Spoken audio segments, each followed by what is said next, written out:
Bien, mis amados, damos, como le decía, gloria al Eterno que nos ha permitido poder hablar de este tema, el cual es muy importante poder reconocer, poder entender en su contexto. Mi enemigo no es mi enemigo. ¿Y cómo es mi enemigo si realmente no es mi enemigo? ¿Por qué lo puedo ver yo entonces como enemigo si en realidad no es mi enemigo? A través de la palabra de Dios, el día de ayer nos enfocamos en el texto de Efesios capítulo 6, versículo 12, donde se describe al enemigo del creyente de la siguiente manera: porque no tenemos lucha contra sangre y carne, sino contra principados, contra potestades, contra los gobernantes de las tinieblas de este siglo, contra huestes espirituales de maldad en las regiones celestes. A grandes rasgos estuvimos mirando el significado y la razón de manera contextual por qué Pablo empezó a hablar en Efesios 6:12 de esto. Empezó el apóstol a mencionar quiénes eran los principados, quiénes eran los enemigos, con quién realmente que el creyente lucha, cuál es realmente el verdadero enemigo. Y empezábamos a mirar de que no debías de ver ni a tu jefe, ni a tu hijo, ni a tu esposa, ni a tu esposo, ni a tu amigo, ni a tu compañero de trabajo, ni al que te está haciendo la guerra como realmente el enemigo. ¿Por qué? Porque Pablo dice: no tenemos lucha con carne ni con sangre. Pablo estaba tratando de explicar que la batalla realmente no era con alguien que tenía materia, con alguien que le corría la sangre. Y él entonces empezó a decir cuáles eran. Y estábamos detallando que los principados son fuerzas espirituales que gobiernan y controlan a las personas en las instituciones. Estamos hablando de que un principado no anda habitando en un cuerpo de una persona, sino más bien que controla aquellas instituciones grandes. Usted puede mencionarlo como donde hay jerarquía. Una empresa, puede mencionarlo en un gobierno. Donde hay jerarquía, ahí está el principado. Las potestades son fuerzas espirituales que tienen autoridad y poder sobre las personas o cosas. Estamos mirando de que las potestades ejercen un poder, una autoridad sobre alguien y lo influye a hacer cosas. Miramos que los gobernantes de las tinieblas eran fuerzas espirituales que trabajan en la oscuridad y se oponen a la luz y a la verdad de Dios. Estamos diciendo que los gobernantes de la tiniebla, del cual está hablando el apóstol Pablo, no andan con carne y hueso. Ellos trabajan, son entidades, son fuerzas espirituales que trabajan en la oscuridad.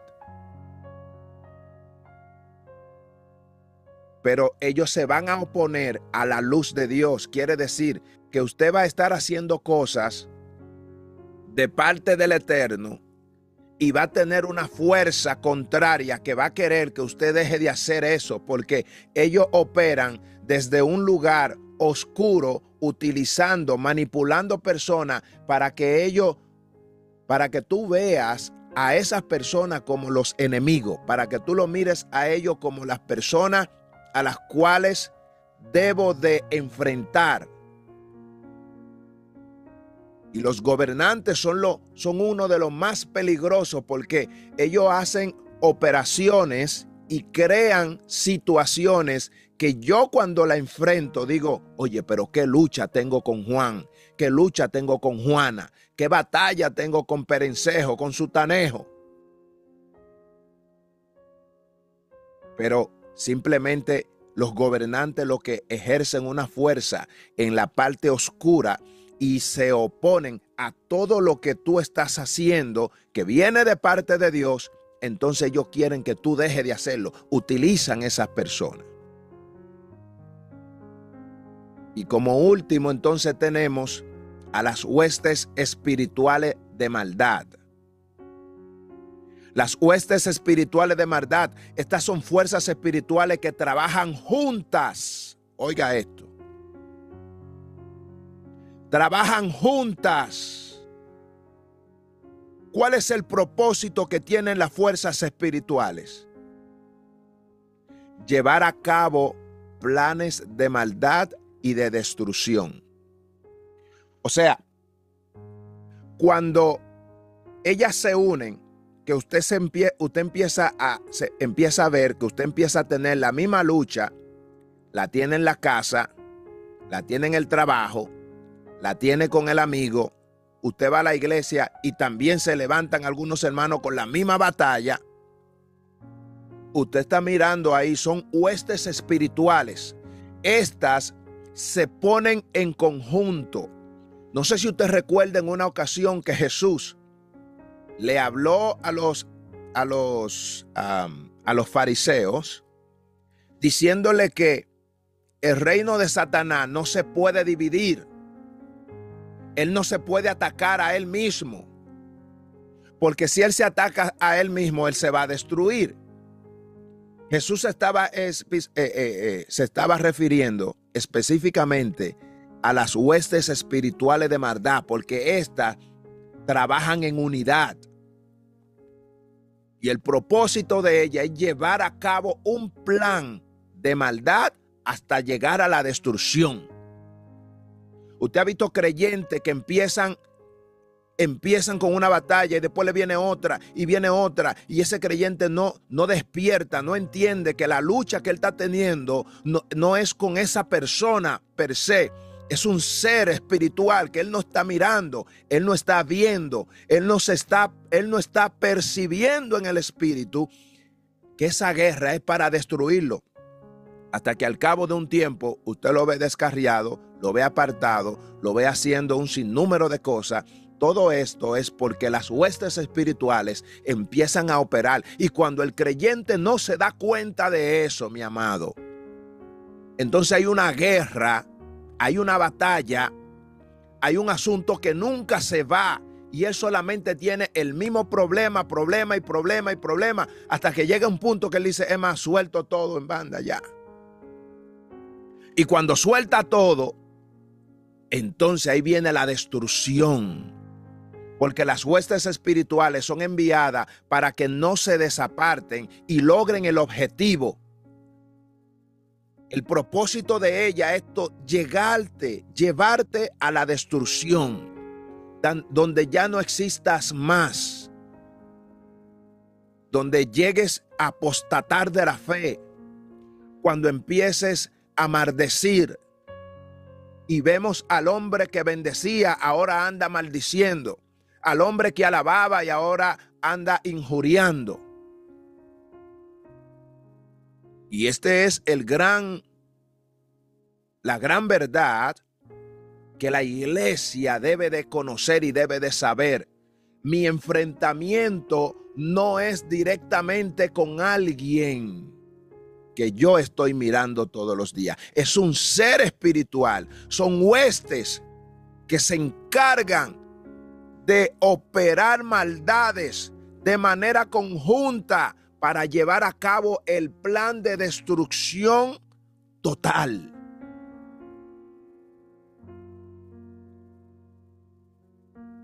Entonces, es necesario conocer que el que se está manifestando como mi enemigo no es mi enemigo, porque yo no lo puedo ver realmente.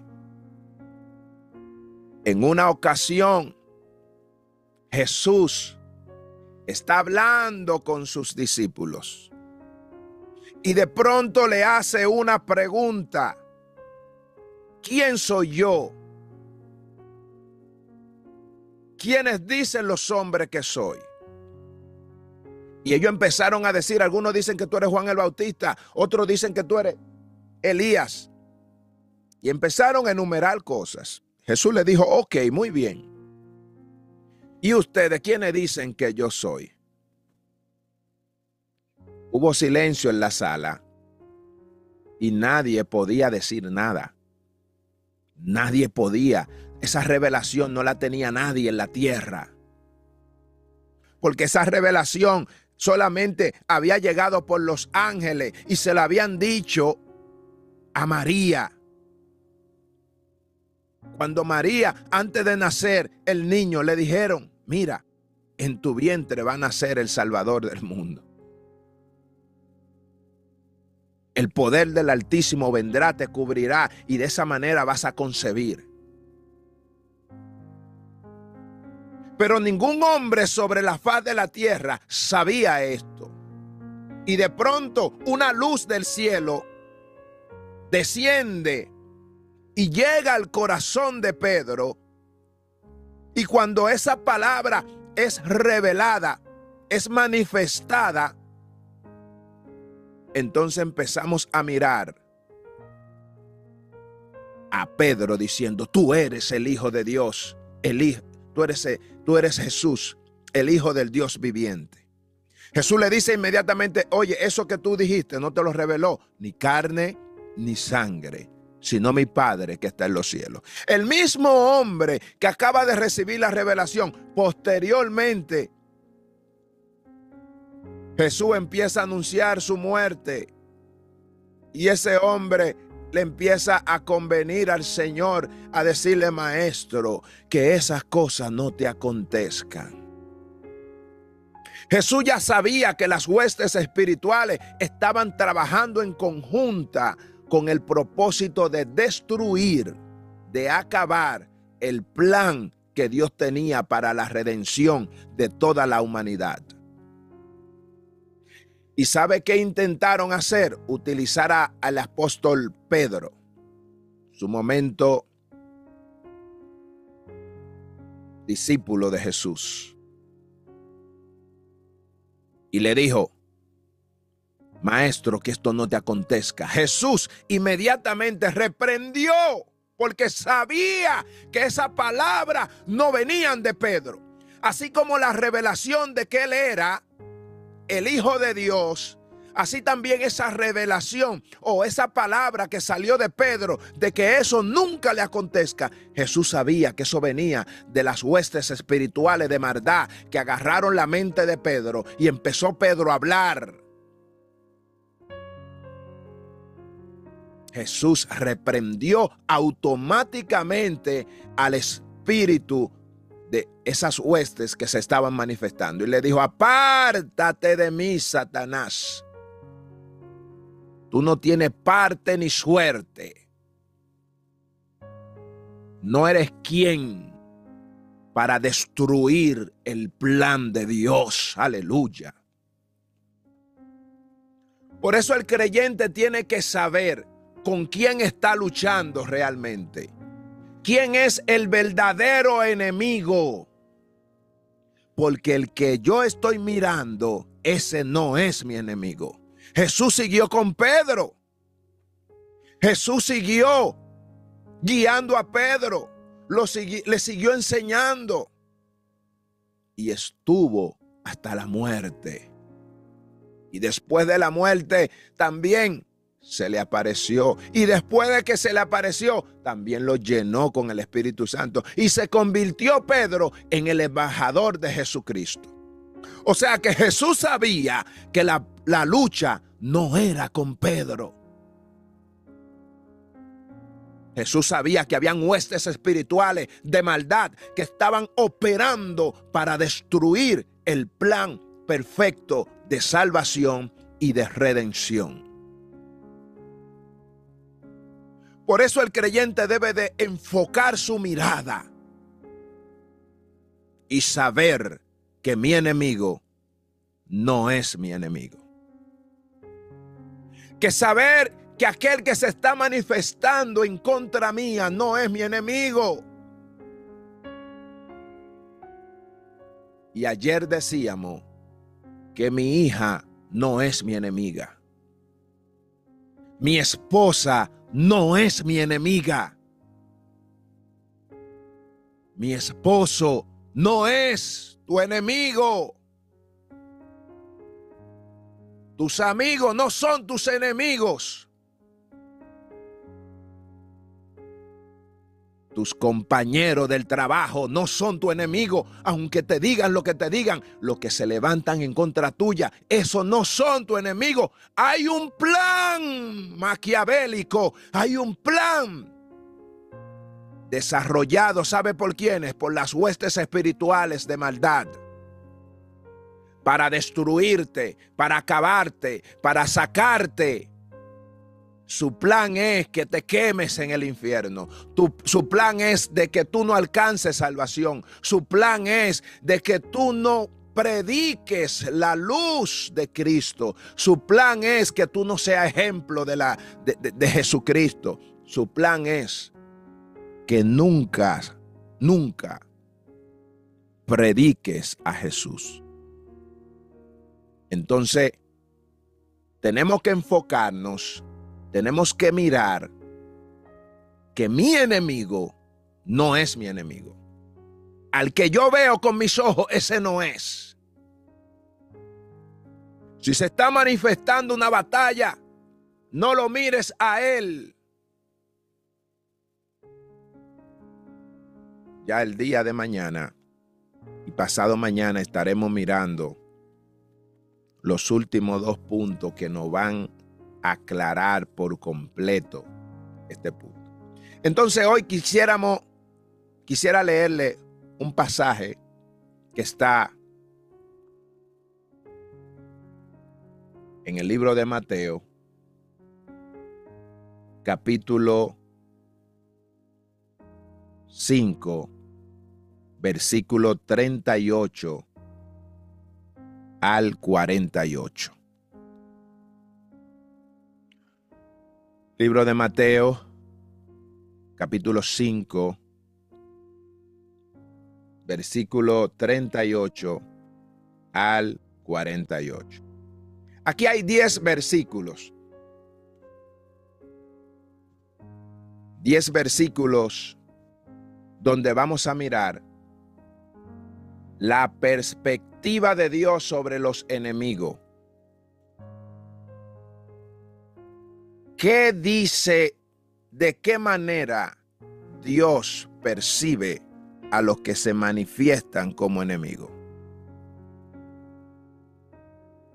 Jesús le dice, oíste que fue dicho, ojo por ojo y diente por diente. Pero yo os digo, no resistáis al que es malo.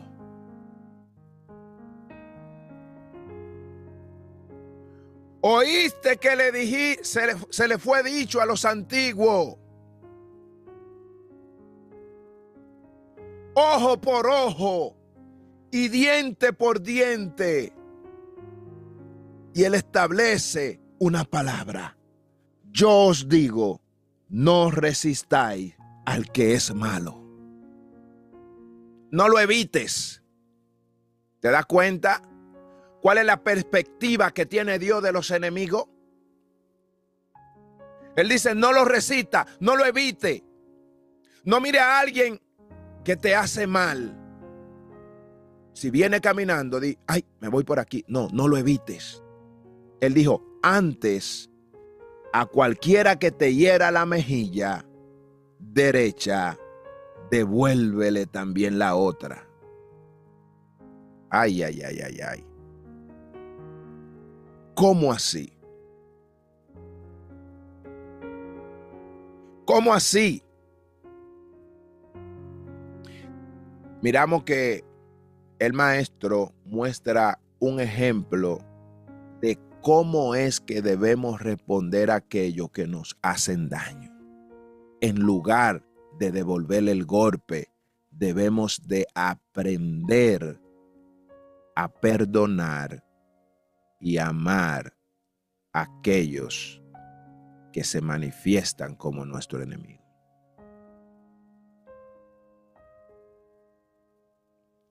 Sí, amarlo, pero me dio un galletón. Y cuando habla de una galleta y cuando te golpean en la mejilla, no está hablando de una manera literal. No está diciendo que te dio un bofetón literal. Cuando a una persona le golpean en la cara, dice alguien que me puedes pisar el pie, me puede dar un trompón, pero si me golpeaste en la cara, me ofendiste a tal punto que no creo que te pueda perdonar. Porque el golpe de la cara es una ofensa. Ahora, Jesús no se está refiriendo al golpe físico. Es muy probable que te hagan cosas que no te agradan, cosas que te ofendan, cosas que te desagradan, cosas bochornosas. ¿Qué debo de hacer? ¿Responderle con otra ofensa? ¿Responderle con otro bochorno? Jesús dice que no, que en lugar del golpe, inmediatamente, automáticamente, perdónalo. Dale la otra mejilla. Y al que quiera ponerte en pleito y quitarte la túnica, déjale también la capa. Es otro ejemplo donde Jesús trata de enseñarnos cómo debemos de responder a aquellos que nos hacen daño. En lugar de luchar por nuestro propio derecho o nuestras propias posesiones, debemos de aprender a dejar ir y perdonar. Aprender a dejar ir las cosas. No force. Jesús dice, dale la túnica también. Deja ir cosas, deja pasar cosas. Que tú no tienes lucha contra ese. Es alguien que se está manifestando en él o en ella. O en ellos. O en muchos. Y Jesús te dice, déjalo ir. Porque él no es tu enemigo. No pelee contra él. No forcejee. Hay cosas que no se pueden forcejear. Mientras más luchamos, te das cuenta que más problemas te sobrevienen porque hay unas huestes que están unidas con el propósito de destruir. Por eso hay personas que tienen lucha en una iglesia, se van y el problema lo que hace es que se pone en pausa. Se van de la iglesia porque le hicieron algo muy fuerte y cuando llegan a la otra iglesia, entonces lo que estaba en pausa se reanuda y viene la misma batalla de nuevo. Porque el problema no es la gente, el problema es el espíritu que está operando. Que como le mencionábamos en el último punto, esas son las huestes espirituales de maldad que trabajan de manera en conjunta hasta lograr el objetivo de la destrucción. Así que no mire al hermanito de la iglesia, no mire a la hermanita, no mire al líder. Que la batalla no es con ninguno de ellos. Ayúdanos, Dios. Le dice Jesús en el 41, y si alguno te obligare a caminar una milla, ve con él 2. Aquí miramos otro ejemplo de cómo debemos responder a aquellos que nos piden algo. En lugar de resistir o negarnos, debemos de aprender a ser generosos o a dar más de lo que se nos pide. Cuando alguien te pida algo y crees que es demasiado, dale más de lo que te pide. Todo aquel que abre su mano para dar, está abriendo un regazo grande para recibir. Cuando tú das y cuando te esfuerzas por otro, eso el Dios del cielo lo ve. Y en el momento que tú sientes que diste todo lo que tienes, estás abriendo un portal para recibir. Así que las personas que dan menos son las personas que reciben menos. ¿Por qué? Porque yo decido quedarme con lo que ya tengo. Entonces, dice la Escritura, el que da, el que presta, no es al hombre que se lo hace, es a Dios que lo hace. Así que si sientes que se te está exigiendo mucho, es que Dios te quiere dar más. Ve más allá. ¿Oíste que dijo? Amarás a tu prójimo y aborrecerás a tu enemigo. No, se me faltó uno. Al que te pida, dale. Y al que quiera prestarte algo, no se lo niegues. Al que quiera pedirte prestado algo, no se lo niegues. Este es un principio general que Jesús enseña a sus seguidores aquí. Debemos de aprender a ser generosos. Alguien te pide, no le niegue. Y si le da, no espere nada a cambio. No espere nada a cambio. No, pero que él me hizo algo malo. Sí, y te pidió un favor, ayúdalo.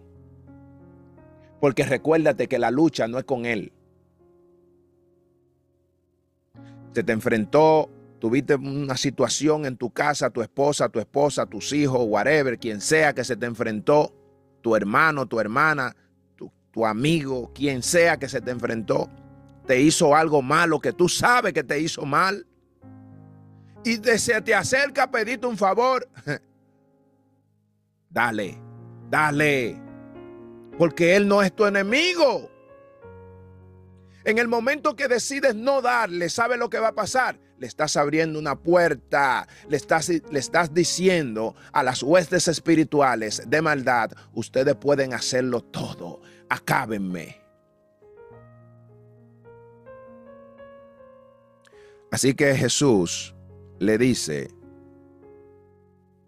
al que te pida dale, y al que quiera pedir prestado, no se lo niegues. ¿Oíste que dijo? Amarás a tu prójimo y aborrecerás a tu enemigo. Jesús le está citando la ley del Antiguo Testamento que establecía que debemos de amar a nuestro prójimo y aborrecer a nuestros enemigos. O sea, estamos hablando de algo que establecido en la ley. Sin embargo, Jesús les enseña a ellos que esto no era suficiente para los seguidores de Dios. Porque Él le dice, pero yo os digo, amad a vuestros enemigos y orad por los que os persiguen. Ahora miramos que Jesús le enseña que debemos de amar a aquellos que se manifiestan como enemigos, pero también orar. ¿Qué significa orar? Hablar con Dios a favor de aquellos que te persiguen. Porque esto es un principio totalmente radical para eliminar el plan maligno, el plan de las huestes, que va en contra de todo el plan perfecto que Dios ha diseñado para nosotros.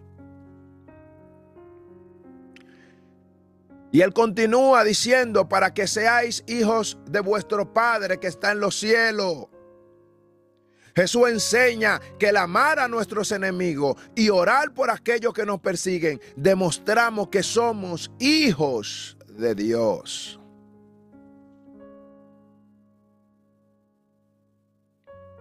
Porque hace su sol que salga sobre malos y buenos, y que llueva sobre los justos e injustos. En otra palabra, Jesús enseña que Dios es Dios de misericordia y de compasión, que hace que su sol salga sobre todos, sin importar si son buenos o si son malos. En otras palabras, el Señor nos invita a nosotros a hacer el bien, sin importar que esa persona sea buena o sea mala, porque la verdad es que el malo es el que está detrás. La persona que está delante de ti, él no es malo. No. Es quien está siendo utilizado. Ustedes se recuerdan al apóstol Pablo. El apóstol Pablo andaba aniquilando los cristianos, matando los creyentes. Óigame, entrándolo en cerrojos, castigándolo. Y cuando el hombre se encuentra con Jesús, se convirtió en el hombre, en el hombre que predicó más que todos los apóstoles. Entonces nos damos cuenta que el problema no es el hombre. El problema son las huestes espirituales de maldad que operan en la mente de los hombres. Entonces yo tengo que aprender que aquel que se ve como malo, ese no es el malo.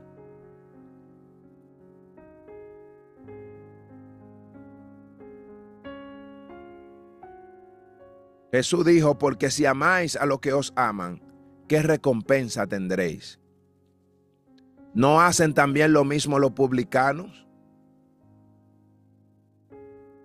Jesús enseña que amar a aquellos que nos aman, no es suficiente. Debemos de aprender a amar a aquellos que no nos aman y a tratarlo con misericordia y con compasión, con amor.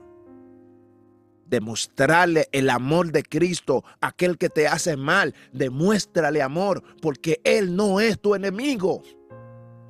Tu marido no es tu enemigo, mujer. Tu esposo no es tu enemigo, mujer.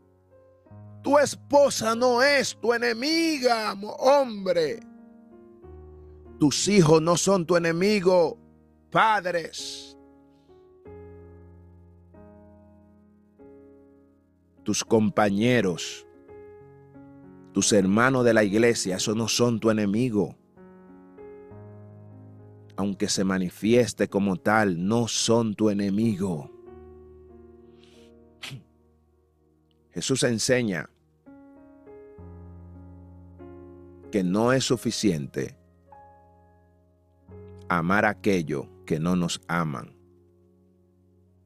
que nos aman, sino es amando a aquellos que no nos aman. Él dice, si saludáis a vuestros hermanos solamente, ¿qué hacéis más con otros? ¿No hacen también lo mismo los gentiles? ¿No lo hacen ellos también?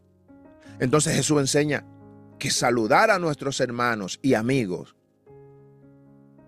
no es suficiente. Yo tengo que aprender a amar y tratar con misericordia y con compasión a todos, a los que se muestran como enemigos, a los que hablan mal de mí. Ahí es donde yo estoy golpeando el reino de las tinieblas. Sed pues perfecto como vuestro Padre celestial es perfecto.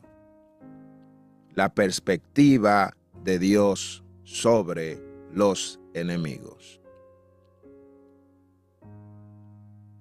Quien tú ves, quien se manifiesta, quien te injuria, quien te habla mal, quien te dice cosa mala, quien te habla mentira, quien lucha en contra de todo lo bueno que tú sabes que tú quieres hacer, él no es tu enemigo. Nuestros enemigos operan en las regiones celestes, operan en lugar oscuro, son espíritus, no tienen cuerpo, no le corre sangre por las venas, no son materia. Jesús nos invita a ser perfecto como nuestro Padre Celestial es perfecto. ¿Qué significa? ¿Que no voy a fallar? No. Significa que yo tengo que practicar el amor de Dios sobre aquellos que se manifiestan como enemigo, porque la verdad es que ellos no son mi enemigo. Dios les bendiga, Dios les guarde. Sea el Señor bendiciendo nuestras vidas. Tremendo. Amén. Dios. Amén, amén. Dios poderoso. Sí, eso está poderoso. Gloria a Dios. Tremendo. Sí. Me quedé buscando más. Aleluya. Gracias, hermana. Gracias, hermana. Mira, poderoso. Aleluya. Todo uno necesita para uno poder lidiar con todas estas cosas. Gracias, Señor. Gracias, Espíritu Santo. Tengo el cuerpo estremecido. Mi alma adora tu nombre. Gloria a Dios. Gracias. Gloria. Aleluya. El entendimiento. Gloria al Eterno. Amén. Santo. Señor, en el nombre de ¿Cuánto hay de descubrir en su palabra? Gloria a Dios. Amén. Gloria. En el nombre de Jesús. Santo. Gracias, Señor. Gracias, Señor. Oh, Padre de la gloria. Ay, oh, Señor. me fui lejos. Y manso. Santo, aleluya. Gracias. ¡Ey, santo! Gracias, Señor. Gracias, Padre. Gracias, Oh, Padre, aleluya. ¡Ey, santo!